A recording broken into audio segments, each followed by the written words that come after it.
Salut tout le monde, c'est Pascal de Acquis de jouer avec vous pour une nouvelle vidéo. J'espère que vous allez bien, moi ça va très bien. Et vous, vous allez bien? Répondez-moi dans les commentaires, je veux savoir si vous allez bien. Ok, c'est important pour moi. Bref, vous l'aurez reconnu dans le titre de la vidéo, on va faire une petite analyse de fin de campagne de Dark Quarter de chez Lucky Duck Games. Et oui, j'ai eu la chance de pouvoir faire une partie, je vous ai montré une vidéo avec une partie, donc maintenant on va garder la campagne, vu qu'il reste à peu près 19 heures au moment où j'enregistre cette vidéo, 19 heures avant la fin de la campagne, donc pourquoi pas ne pas regarder la campagne et voir ce que ça nous offre à la fin. Même si tout le monde sait lire, oui, mais je vais vous donner mon opinion à la fin aussi de la vidéo pour savoir si moi ça me tente, et si oui, qu'est-ce que je prendrais. Je sais pas si ça vous intéresse, mais j'ai envie quand même de partager mon opinion, d'accord? C'est pour ça que je suis là, hein, pour partager mon opinion, c'est tout. Donc, c'est un dialogue, un échange entre vous et moi, nous et vous, vous à vous. Bref, on y va? Générique pourri.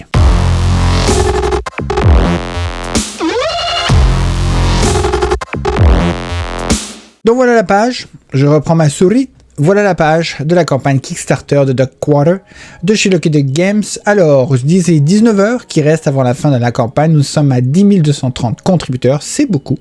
Pour un total de 1 249 201 $ canadiens. En gros, 925 000, presque 926 000 euros. Ce qui est beaucoup d'argent. Et ce qui est une très belle campagne pour Lucky Duck Games. Alors pour ceux qui se rappellent pas c'est quoi Dark Quarter, ben d'une, vous avez ma vidéo qui s'affiche à l'écran, bam, là, comme ça, je regarde, ding, et donc vous pouvez aller regarder le gameplay, comment ça fonctionne et tout est compté. Mais en gros, c'est un jeu d'enquête de coopération, dans les années 80, Nouvelle-Orléans, et avec des mythes et légendes de tout ce qui va avec. Donc vous devez, et aussi vous avez des personnages qui ont un petit peu de choses ésotériques, on va dire, un peu de pouvoir, ou peu importe, voodoo, ou peu importe, et vous avez des personnages classiques. Ça me fait penser un petit peu à des personnages de Arkham, pour ceux qui connaissent Arkham, un petit peu, un tout petit peu. Et en gros, ben, vous devez avancer, explorer, interroger du monde, user de vos talents personnels pour essayer de tirer les vers du nez et essayer de résoudre ce qui se passe pour résoudre l'entièreté d'une enquête et donc arriver à une fin glorieuse ou pas, je ne sais pas. D'accord, je ne sais pas. Est-ce que la fin est glorieuse lors des parties? Je ne sais pas. Ok, vous le saurez vous-même si vous décidez de jouer à ce jeu, vous le verrez bien. Bref. Le jeu c'est disponible en français, bien évidemment, c'est Lucky Duck Game. Et donc, on va regarder ce que nous propose la campagne. Alors, en disant tout de suite, on va regarder les pledges. Nous avons comme pledge de disponibles. Numéro 1, 1 € pour accéder au Pledge Manager. Ça c'est en fait, vous savez pas trop, hein. Vous allez là, vous regardez après dans le Pledge Manager et vous décidez ou pas de continuer à dépenser pour récupérer et donc faire l'acquisition d'une copie de ce jeu. Une copie au plus. Hein. Il y a quand même 2355 indécis parmi les contributeurs sur 10 000. C'est beaucoup, quand même. C'est quand même beaucoup. Nous avons ensuite la contribution à 59 € ou 80 $ canadiens. Qui vous donne accès au jeu de base avec toutes les stretch goals, donc les petits bonus, et aussi une expansion d'une histoire supplémentaire qui est gratuite et qui deviendra sûrement payante. Je m'excuse, j'ai comme un cheveu dans l'œil quand ça arrivera en magasin.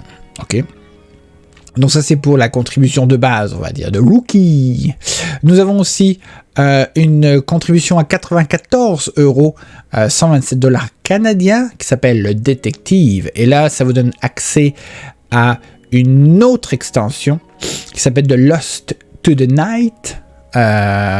Donc en gros, vous savez ça à l'intérieur. Et le reste, c'est la même chose. Vous avez aussi une contribution à 139 €, 188 $ canadiens. Ça fait une grosse différence. Oh, il y a un petit 50 à peu près, 60 à peu près $ de plus. Ça vous donne accès à tout. Donc vous avez accès à toutes les extensions. si je dis pas de bêtises. Vous avez aussi accès aux miniatures, les tokens en plastique et tout ce qui va avec, les jetons en métal, tout ce qui va avec. Voilà. Donc on va regarder un petit peu de ça dans le détail. Est-ce qu'on a accès vraiment à toutes les expansions? On va regarder parce qu'il y a l'expansion qui s'appelle The Yesterday Demon and Other Story Expansion qui est gratuit. Oui, il parle aussi de Lost to the Night Expansion. Mais peut-être qu'il y en a d'autres qui ne sont pas inclus dans un pledge ici et que, mais on va regarder, hein, je ne suis pas sûr à 100%, et que seront disponibles et qui seront seulement disponibles dans le Pledge Manager en ajout en tant qu'add-on. Je pense que c'est ça. On y va. Alors en soi la campagne est quand même bien faite, ça explique très bien le jeu, ou en fait ça explique très bien, c'est joliment fait, en gros c'est joliment fait, pourquoi pas. Donc on va regarder un petit peu, donc comme je disais, si vous l'avez, alors c'est Lucky Duck Game exclusif, ça ne veut pas dire KS exclusif, KS pour Kickstarter exclusif, là est la nuance selon moi, c'est mon opinion, ce qui veut dire en gros que ce n'est pas une exclusivité du Kickstarter, ça veut dire qu'il sera sûrement disponible en magasin après. Ce que ça veut dire en fait, c'est une exclusivité de Lucky Duck, c'est exclusif Lucky Duck Game, ça veut dire que Lucky Duck Game vous fait une proposition pendant le Kickstarter de vous le donner ou de vous faire donner accès à ce contenu de façon gratuite pendant la campagne. Alors attention, gratuite, on s'entend que rien n'est gratuit dans la vie.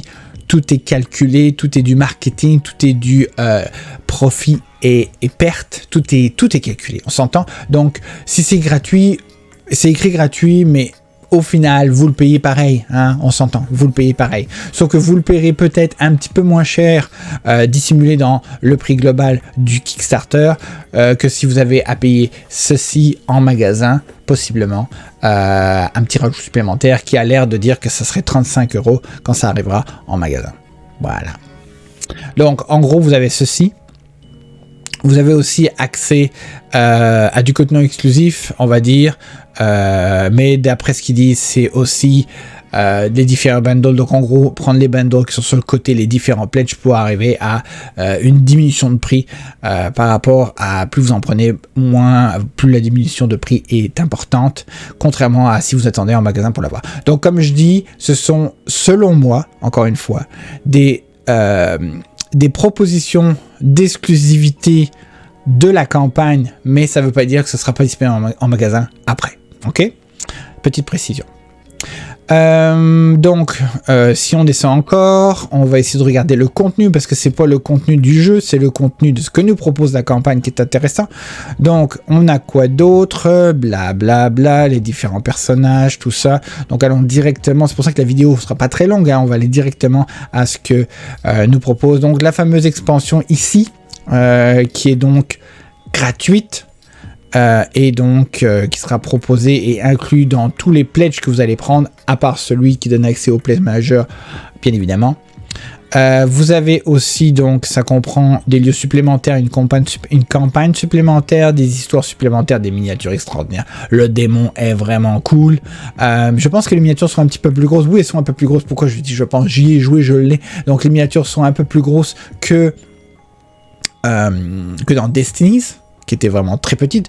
Ça veut pas dire qu'elles sont dégueulasses, hein, mais les tuiles sont petites, donc les miniatures sont petites, c'est normal. On n'aurait pas voulu avoir des miniatures aussi grosses que dans celui-ci, sur les petites tuiles que nous avions, que nous avons dans Destiny, qui sont des tuiles à peu près aussi grosses que dans le jeu Seven Continent. Donc c'est pareil, petites miniatures qui vont avec, c'est proportionnel et ça a du sens. Voilà. Ah, j'avais pas vu en fait que le démon sortait du corps de cette jeune fille. C'est dégueulasse, mais pourquoi pas. Voilà. Qu'est-ce qu'on a d'autre? Dans les stretch goals, alors on a débloqué, exactement comme dans Destinies, la possibilité d'avoir les boards des joueurs ou des personnages en épaisseur. Donc les petits cubes, on pourra mettre tout ça à l'intérieur, ça ne se cassera pas la figure ou ça ne glissera pas s'il se passe quoi que ce soit, comme un petit coup sur la table, comme ça, petit coup sur la table. Donc c'est pas négligeable. Donc ça sera de base. Nous avons aussi ce qui a été débloqué, les inserts, qui ne seront pas exclusifs, hein, ça sera toujours dans la boîte de base, même si vous l'achetez en magasin, ça sera toujours ça. C'est exactement pareil pour les boards des joueurs, donc rien d'exclusif à Kickstarter. Nous avons aussi une meilleure qualité au niveau des composants. D'accord. Là, il y a l'air d'avoir quelque chose de secret. Ok. On verra. Je ne sais pas si on le saura, saura si c'est quoi, mais on verra. Qu'est-ce qu'il y a d'autre? Continuons. Beaucoup de présentations. Alors, expansion. Nous avons The Lost of the Night expansion qui fait partie. Cette expansion fait partie du lot Le Détective. Donc en gros, vous paierez 94 €, je vais parler en euros hein, pour la majorité d'entre vous, 94 € au lieu de 59. Je suis mauvais en calcul, c'est extraordinaire. Combien ça coûte normalement? Il n'y a pas l'air de donner de prix ici. Non, il ne donne pas de prix. Donc si on le vend en magasin, combien ça coûte? Est-ce que c'est plus loin? Donc c'est, je dis, une histoire supplémentaire. Parfait. Ah, voilà, les fameux pledges. Enfin, on a le détail. Je m'excuse, j'aurais dû aller plus vite. Donc, on a la fameuse expansion qui coûterait 35 € a priori en magasin quand ça sortira. Vous aurez donc... Ah, ici, on rajoute la fameuse extension à 35 € aussi. Donc, qui coûte 35 € et qui en magasin serait plus aux alentours de 37 $. Non. N'importe quoi. 35 €, environ 37 $, qui serait à l'intérieur de ça. Nous avons The Hold'em Agency, qui est le dernier pledge à 139 €, qui lui comprend les fameux 2 expansions, celle qui est gratuite, plus celle qui est à l'intérieur de Lost of the Night, plus les miniatures. Alors, je suppose Deluxe Miniature Upgrade. Upgrade. Qu'est-ce que ça veut dire upgrade? Je ne sais pas. Pourtant, peut-être pour des NPC, il n'y a peut-être pas toutes les miniatures. Je pense qu'il y a les miniatures pour... il y en a combien là-dedans? Combien de miniatures là-dedans? Ça le dit pas? Je sais pas, on verra ça plus bas, pardon. Mais en gros, vous avez les miniatures pour les personnages et les personnages principaux, mais pas pour les NPC, les petits, les personnes que nous allons pouvoir rencontrer tout au long de l'aventure et nos enquêtes. Donc en général, ce sont des petits jetons.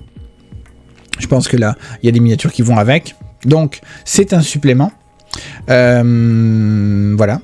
Nous avons aussi les jetons en métal, les sous en métal et tout ça en plastique. C'est pas négligeable, mais pas forcément nécessaire, on s'entend.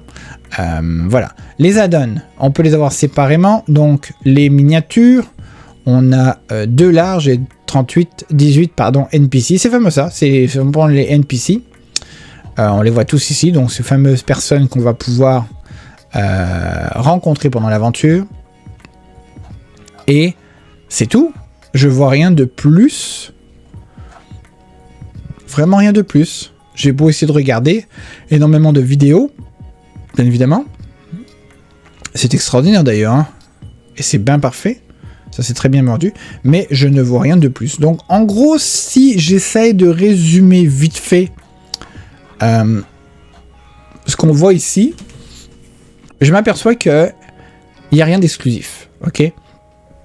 À la campagne Kickstarter en soi, il n'y a rien d'exclusif à Kickstarter qui sont disponibles seulement pendant la campagne et que vous n'aurez jamais l'occasion de pouvoir trouver en magasin ou trouver autrement. Donc c'est correct. C'est correct.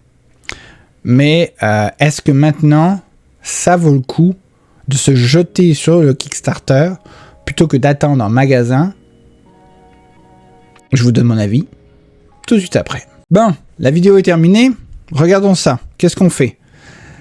Alors, mon opinion. Le jeu, je l'ai beaucoup aimé. Ok. Pour l'avoir essayé. J'ai pas terminé la mission la dernière fois. À la fin de la vidéo, je vous avais dit, tiens, je vais essayer de finir. Finalement, je n'ai pas eu l'occasion. Il a fallu que je passe à autre chose parce que j'avais d'autres vidéos à faire. Donc, désolé. C'est sûr que je vais l'essayer. Mais je t'ai rendu à un point où, même si j'ai adoré le jeu, j'aime le concept. En fait, je suis un grand fan de Destinies. Je suis un grand fan de Seven Continents, même si ça n'a pas rapport. Parce que ça se ressemble pas vraiment, à part dans le concept des tuiles et des miniatures et tout ça. Donc, je vais rester plus sûr. Je suis un grand fan de Destinies. Je trouve que le concept est très similaire. La façon de jouer est aussi très similaire. Donc, ayant aimé Destinies, je trouve que The Dark Water est très bon aussi pour cet aspect-là. Maintenant, au stade où j'en suis, ou au stade où je me suis arrêté en fait dans mon aventure, je me suis retrouvé à un moment donné où je tournais en rond. Pas dans le sens je tournais en rond, y a pas de solution et puis je suis coincé, puis tant pis, puis il n'y a pas de fin et puis je vais arrêter de jouer et c'est triste. Plus dans le sens où je savais plus où aller pour essayer de déclencher la prochaine étape. J'avais fait, comme vous avez pu le voir dans la vidéo, beaucoup de choses pour arriver là où j'en suis, mais à un moment donné j'étais arrivé au point de ok, je sais plus où aller pour que ça déclenche la prochaine étape. Donc, ma résultante, peut-être que j'étais pas bon, hein, c'est peut-être juste ça aussi, hein, c'est peut-être juste moi, mais la résultante de ça, c'est bon, il va falloir que j'aille dans chacun des lieux, donc dépenser des tours et beaucoup de tours pour aller dans chacun des lieux et réessayer tout ce que j'ai fait pour voir s'il n'y avait pas quelque chose de nouveau par pur hasard. Parce que j'étais rendu au fait de par pur hasard, qui aurait popé, donc qui se serait manifesté dans l'histoire, pour que je puisse me dire, ah, bah voilà, c'était là qu'il fallait que j'aille et que je fasse ça pour pouvoir continuer l'histoire et l'aventure et aller à la prochaine étape, c'est-à-dire m'approcher peut-être vers un boss ou une fin de ce chapitre ou de cette mini-histoire qui était proposée dans le démo prototype. Donc voilà, donc c'était ça mon petit... c'est ça qui m'a un petit peu embêté, c'est de me retrouver à je sais plus où aller pour pouvoir continuer, donc je vais être obligé d'aller dans tous les endroits et de tout essayer pour espérer trouver celui que j'ai manqué, en gros. Et que logiquement, je n'arrive pas avec ma tête comprendre rapidement, ah oui, je sais, c'est là, faut que j'aille. Voilà, c'est ça. À part ça, très bon jeu. Très très bon jeu. Je n'ai pas eu l'occasion de jouer encore avec des amis, ça ne sera tardé. Surtout que la dynamique pourrait être intéressante. Est-ce que le temps de jeu sera long? Je ne le sais pas. Dans Destiny, ça allait relativement bien, même si c'était pas en collaboration, ça allait quand même assez vite et j'ai très apprécié ce jeu. J'aime beaucoup ce jeu Destiny, c'est vraiment très cool. Les parties peuvent être très longues quand même, dépendamment du scénario qu'on fait, et c'est correct, parce qu'il y a beaucoup à faire et beaucoup à découvrir, beaucoup à lire aussi dans Destiny, comme dans celui-ci évidemment. Mais donc voilà, j'essaierai avec quelqu'un pour voir ce que ça donne, parce qu'on peut jouer jusqu'à 4, c'est pas négligeable. Donc voilà. Donc ça c'était mon opinion sur le jeu. Après, une introduction sur un prototype qui n'est pas fini, et rien n'est fini dans tout ce que j'ai joué, bien évidemment. Je tiens encore à le préciser. Maintenant, au niveau de la campagne, qu'est-ce que j'en pense? Une campagne bien faite. La seule chose, c'est que je vois plus la campagne, parce que si on essaie encore de se rappeler à quoi servent les Kickstarter, c'est en général... je suis un créateur ou je suis une compagnie qui crée des jeux, j'ai un concept, une idée, ce n'est pas fini, j'aimerais pouvoir avoir votre opinion et que vous puissiez m'aider possiblement à financer mon idée et à la concrétiser et pourquoi pas avoir la participation de mes backers pour pouvoir m'aider à le concevoir et à le faire évoluer dans le bon sens pour faire que ce soit un jeu très cool. Voilà, ça c'est ma conception Kickstarter d'une vieille époque révolue. Ok. Donc maintenant, l'autre conception des Kickstarter que j'ai, c'est possibilité de pouvoir créer un jeu, d'avoir un financement pour créer le jeu, mais par la même occasion, donc en fait le jeu est souvent déjà terminé dans son concept. Il y a encore des compagnies qui font évoluer avec les feedbacks du monde la possibilité de pouvoir le rendre meilleur, ajuster certaines choses, et c'est extraordinaire, c'est très bien. Continuez à faire comme ça. Mais je cherche aussi maintenant avec les Kickstarter, tout en sachant très bien que rien n'est gratuit dans un Kickstarter, même si ils vous disent que c'est offert ou que c'est gratuit ou que c'est débloqué, tout ça se paye, ok? Donc en ayant conscience de ça, je recherche dans ce cas-là des exclusivités qui seront dans la campagne que je ne trouverai pas en magasin par après, ou que je pourrais seulement trouver en l'achetant à un particulier en occasion. Voilà. Donc c'est ça que je cherche dans la Kickstarter. Et d'ailleurs, souvent ce genre de campagne avec exclusivité fait en sorte que vous rentrerez dans votre argent facilement si au bout d'un moment vous avez joué le jeu ou vous en voulez plus et que vous voulez le revendre une fois que vous l'avez terminé ou vous voulez le revendre de toute façon, vous rentrerez sûrement dans votre argent car vous serez vu le fait que ce soit une édition, on va le considérer limitée dans le contenu que vous avez eu la chance de pouvoir avoir pour un Kickstarter et qui ne se trouvera jamais en magasin, vous pourrez le revendre plus cher et donc vous faire du profit, on va dire. Hein, c'est comme ça, hein, la loi ou le jeu de... comment ça s'appelle ? La demande et la vente et la demande. Je ne sais plus c'est quoi le terme, j'ai oublié. Mais voilà. Donc vous pourrez faire ça. C'est le côté obscur de Kickstarter. Non, je dis n'importe quoi. Mais en gros, c'est ça que je recherche. Maintenant, cette campagne-là, je ne vois rien d'exclusif. Je vois juste que, oui, ils ont réussi avec les financements à améliorer la qualité du jeu en tant que matériel. Mais je ne vois pas, à part la fameuse expansion qui est gratuite, même si, comme je vous l'ai dit encore une fois, rien n'est gratuit dans ce bas monde. Rien d'exclusif à la campagne que vous ne trouveriez pas en magasin après. Ok ? Donc, voilà. Est-ce que je le prendrais ? Je sais pas. Il y a plein de jeux. J'en ai plein. Ok, des jeux. J'en ai même trop. Donc, personnellement, ce serait pas une question de est-ce que le jeu ne me tente pas ? C'est que la campagne, le prendre dans le Kickstarter, ça me tente pas pour le moment, car en fait, j'en ai pas forcément besoin dans l'immédiat. Et il n'y a rien d'exclusif à Kickstarter qui me donne le goût de me dire bon, bah, je vais attendre en magasin. Voilà, c'est tout. Donc, c'était mon opinion par rapport à la campagne. Seulement par rapport à la campagne. C'est tout. Ouais, j'ai fait le tour. Donc, dites-moi ce que vous en pensez dans les commentaires. Dites-moi ce que vous pensez de ce que j'ai dit. Donnez-moi votre opinion. Est-ce que vous avez pledgé ? Pourquoi vous l'avez pledgé ? Avez-vous pas pledgé ? Et pourquoi vous avez-vous pas pledgé ? C'est pas français ce que je dis, mais c'est pas grave, on s'en fout. Je vous laisse avec 2 autres vidéos qui s'affichent à l'écran actuellement, qui proviennent de ma chaîne. Si vous voulez passer du temps à les regarder et m'aider avec l'algorithme de YouTube pour me positionner, On se retrouve dans une prochaine... Ah non, j'ai oublié, si vous avez aimé la vidéo, excusez-moi, faites un pouce, abonnez-vous et faites la cloche. On se retrouve dans une prochaine vidéo. D'ici là, portez-vous bien, amusez-vous bien, dépensez bien et prenez soin de vous et de votre famille. D'ici là, bye bye, bye bye.